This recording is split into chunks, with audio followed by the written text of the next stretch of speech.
మన జమ్మలమడుగులో అత్యున్నత పరిమాణాలతో Aradhya dental hospital intraoral scanner laser dentistry OPG ద్వారా డిజిటల్ ఎక్స్రే తో మన జమ్మలమడుగులో ట్రీట్మెంట్ అందించబడును. ఆరాధ్య డెంటల్ హాస్పిటల్ అందుబాటులో ఆధునిక దంత వైద్యం కాపు వీధి జమ్మలమడుగు. జరిగిన ఆల్మాస్పేటలో కూడా టిప్పు సుల్తాన్ పేరు అనేది పైకి అసలు రాజకీయం. ఇది పోవాలా, ఈ రాష్ట్రం బాగుపడాలా, విడిపోయిన రాష్ట్రం అభివృద్ధి జరగాల, సంక్షేమం జరగాల, ఆధ్యాత్మికం జరగాల, మన పిల్లల యొక్క భవిష్యత్తు పెరగాల, ఉపాధి ఉద్యోగ అవకాశాలు పెరగాల, బ్యాంకింగ్ ఇన్సూరెన్స్ పెరగాల, చెట్టు సంపద జంతు సంపద పెరగాల, ఎక్కడ కూడా స్వేచ్ఛ పెరగాల. స్వేచ్ఛ పెరగాల్సిన చోట స్వేచ్ఛ నశించడం, ముఖ్యంగా ఇక్కడ ఎవరిని రెచ్చగొట్టాల్సిన అవసరం లేదు. హిందూ సమాజం బలంగా ఉంది. వాళ్ళను కూడా ఇతర క్రిస్టియానిటీ కానీ ముస్లిమ్స్లో కానీ కూడా మేము సామరస్యంగా పోవాలని బీజేపీ పార్టీ కానీ ఈ యొక్క కూటమి పార్టీ కానీ సిద్ధాంతం. ఇందులో ఎలాంటి తేడా లేదు. ఒక పేరు చెప్పి ఆ పేరును ముందుకు పెట్టాల్సిన అవసరం ఏంటి? ఇప్పుడే భానుప్రకాష్ రెడ్డి గారు చెప్తున్నారు మాకు వెహికల్లో. అసలు టిప్పు సుల్తాన్ యొక్క చరిత్ర చదివితే ఒక పెద్ద పుస్తకం. సర్వనాశనం జరిగింది. కాబట్టి ఇటువంటి పరిస్థితిని పక్కన పెట్టి మనమందరం ఒకటిని అదగైతే టిప్పు సుల్తాన్ ప్రాంతంలో నిన్నే ఒక ఆయన పెద్ద ముస్లిం ఆయన నెల్లూరులో ఒక ప్రకటన చేసినాడు, అబ్దుల్ కలాం పేరు పెడదామని. మేము కూడా ఒప్పుకుంటాం, మంచి పేరు, అందరూ ఒప్పుకొని రాష్ట్రపతిని చేసిన పేరు.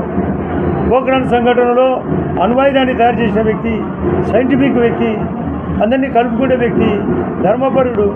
ఆయన కూడా ముస్లిం కాబట్టి ఆ రోజు బీజేపీ పార్టీ ఇదే చంద్రబాబు నాయుడు గారు రికమెండ్ చేసి ఆయన రాష్ట్రపతి పాత్రకు తీసుకున్నాం. ఇక్కడ అటువంటి కులం భేదం లేదు. మంచి సిద్ధాంతంతో అందరూ ముందుకు పోతే ఇలాంటి సంఘటనలు జరుగుతాయి. ఇలాంటి పోలీసు కూడా, స్థానిక పోలీసు కానీ కలెక్టర్ గారు కానీ చాలా చక్కగా సర్దిద్దినారు కార్యక్రమం. వాళ్ళను కూడా పాపం రాత్రి పగలు అనకుండా డ్యూటీ చేస్తున్నారు. ఎందుకు అవసరం? అభివృద్ధి జరగాల్సిన చోట, అందులో కడప నగరం హెడ్ క్వార్టరు, జిల్లా కలెక్టర్ ఆఫీస్ ఉండేది, అన్ని ఆఫీసులు ఉండే చోట చాలా బాగా జరగాల. ప్రజలందరూ సహకరించాలా, వాస్తవ విషయాలు తెలుసుకోవాలా. వైఎస్ఆర్ పార్టీ కోతిమూగరు, నేను చెప్పిన మా ఎస్పీ గారికి వివేకానంద స్వామి చెప్పినది, కోతిమూకలు ఉన్నప్పుడు కట్టె తీసుకుంటే అవి పరిగెత్తాయి, కట్టె లేకుంటే అవి మనల్ని పరిగెత్తిస్తాయి. ఆడ ఉండేది కోతిమూకలు. పోలీసులు చక్కగా ఉండి బీజేపీ పార్టీ కానీ ఇతర హిందూ పెద్దలు కానీ అందరూ చక్కగా ఉన్నప్పుడు వాళ్ళు సర్దుమనినారు. అసలు ఇంకా చెప్తున్నారు, డ్రగ్స్ పార్టీ అదే పనిగా డ్రగ్స్ తీసుకొని కూడా ఈ కార్యక్రమం చేశారట. ఇదేంది ఇది విచిత్రమైన పరిస్థితి. కాబట్టి మేము తీవ్రంగా ఖండిస్తున్నాం. హిందూ సమాజం సామరస్యంగా, ధర్మపరంగా, ధర్మ సంస్కృతి పైన మీరు తిరుమలకు పోయేటప్పుడు రాసింటారు, ధర్మాన్ని కాపాడండి, ధర్మం మనల్ని కాపాడుతుంది. ధర్మ సంస్కృతిని కాపాడాలి. ధర్మ సంస్కృతికి మించిన సౌభాగ్యం లేదు. ధర్మ సంస్కృతిని కాపాడేదాని కోసమే ఈరోజు శోభాయాత్ర అద్భుతంగా జరిగే కార్యక్రమంలో భాగంగా మేము కూడా ఇక్కడ పాల్గొని మా మద్దతు ఉందని మా స్టేట్ ప్రెసిడెంట్ మాధవ్ గారు కూడా మేము దూరంగా ఉన్నప్పటికీ అదే పనిగా మమ్మల్ని ఇక్కడికి పోయి ఆ సామరస్య భావం కలిగించండి చెప్పడంతోనే మేము పద్ధతి కోసం ఇక్కడికి వచ్చినా కూడా.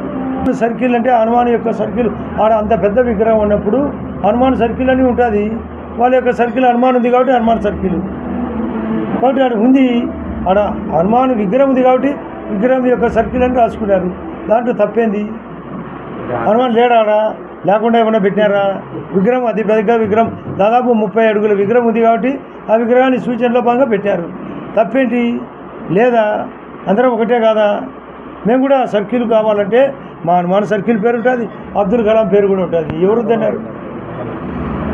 అయితే ఒక తీరు, ప్రతి చోట వ్యతిరేకము రాజకీయం కుట్రతో ఉంటేనే ఈ ఆలోచన. అదే మేము మీకు బెస్ట్ ఎగ్జాంపుల్ నేను అమరావతి ఎందుకు చెప్పినా మీరు గమనించండి. ఇక్కడ ఉండే పెద్దలంతా అమరావతిని స్వయంగా జగన్ రెడ్డి ఒప్పుకున్నాడు. మళ్ళీ 3 రాజధానులు అన్నాడు. 3 చోట్ల రాజకీయాలు ఫైల్ అయినాయి. వైజాగ్లో టోటల్గా ఫైలు, అమరావతిలో టోటల్ ఫైలు, కర్నూలులో టోటల్ ఫైలు. ఈ ఎప్పుడు ఫైల్ అయితేనే ఇంకా మళ్ళీ తిరిగి అమరావతి ఒప్పుకోలేక, 3 రాజధానులు ఒప్పుకోలేక మావిగా నేను పెట్టాడు. ఆ కన్ఫ్యూజ్ మాదిరి ఇక్కడ కూడా కన్ఫ్యూజ్. రాజకీయాలు కావాలి తనకి, ఎవరు ఎట్లన్నా పోయినా పర్వాలే. అన్ని మతాలకు చిచ్చు పెట్టడం, తను పబ్బం గడుపుకోవడం, తను నాయకుడు కావాలా, నేను మళ్ళీ అవుతా అనడం కన్ఫ్యూజ్ చేస్తున్నాడు. మేము కన్విన్స్ చేయాలని మేమున్నాం, కన్ఫ్యూజ్ చేయాలని అతను ఉన్నాడు.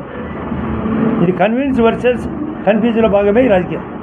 పోలీసులు వాళ్ళు ఎంత అప్రమత్తంగా ఇక్కడ ఉన్నప్పటికీ ఉద్దేశపూర్వకంగా రాజకీయం కోసం రాజకీయ కుట్రతో కొందరు డ్రగ్స్ తీసుకొని ఉద్దేశపూర్వకంగా వైఎస్ఆర్ పార్టీ వాళ్ళు చేసిన ఏకైక కార్యక్రమం ఇది. ప్రజల నుంచి వచ్చినది కాదు. కేవలం చిన్న పిల్లలు వాళ్ళను రెచ్చగొట్టి వాళ్ళకు డ్రగ్స్ ఏర్పాటు చేసిన వాళ్ళ యొక్క కార్యక్రమంలో భాగమే ఈ కార్యక్రమం తప్ప ఇది స్థానికంగా జరిగిన కార్యక్రమం కాదు. రాజకీయ అవసరం కోసం వాళ్ళ తీర్మానం కూడా ఊరికట్లా తీర్మానం చేసినారు వైఎస్ఆర్ పార్టీ వాళ్ళు. అప్పటి నుంచే కుట్రతో జరుగుతుంది. ఇది కుట్రతో జరిగినది. ఏమి పోలీసు వాళ్ళు పాపం వాళ్ళు నిఘా ఉండబట్టే కంట్రోల్ అయింది. వాళ్ళు ఎంతమంది ఇప్పుడు కూడా ఉన్నారు. వాళ్ళు అన్నీ అసలు జిల్లా అంతా ఒకే చోటు ఉన్నారు. రక్షణ దళము ఇక్కడ ఎందుకున్నారు? ఇది కంట్రోల్ చేసి దానికోసం కంట్రోల్ చేసినారు కూడా. ఉద్దేశంగా చేసినప్పుడు ఎవరేం చేస్తారు? మామూలుగా ఇంట్లో దొంగను ఈశ్వరుడైనా పట్టలేడు అంటారు. అట్లా కార్యక్రమం జరిగింది కాబట్టి ఇట్లా జరిగింది.